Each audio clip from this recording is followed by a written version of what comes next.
The dogmas of the past are sometimes inadequate for the present. This is one of the most powerful lines ever spoken by Abraham Lincoln. It comes from his 1862 message to Congress, right in the depths of the American Civil War. The full quote is, "The dogmas of the quiet past are inadequate to the stormy present." Lincoln realized that the old rulebook, the traditions and laws that worked during peacetime, was useless in the face of a crisis that threatened to tear the nation apart. He had to think anew. Here's why this wisdom is critical for navigation in 2026. The trap of, "We've always done it this way." This is the most dangerous phrase in business and life. It assumes that the environment is static. If the world changes, technology, culture, economy, but your methods remain the same, you become obsolete. Kodak, Blockbuster, and Nokia all held on to the dogmas of the past.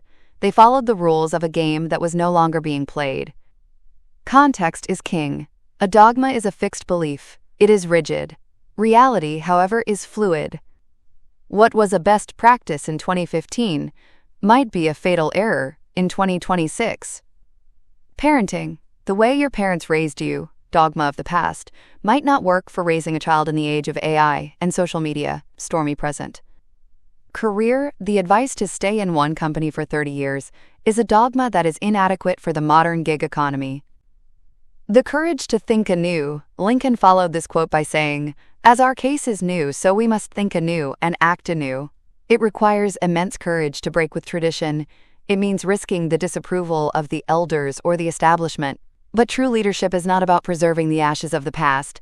It is about keeping the fire alive for the future. You cannot solve today's problems with yesterday's solutions.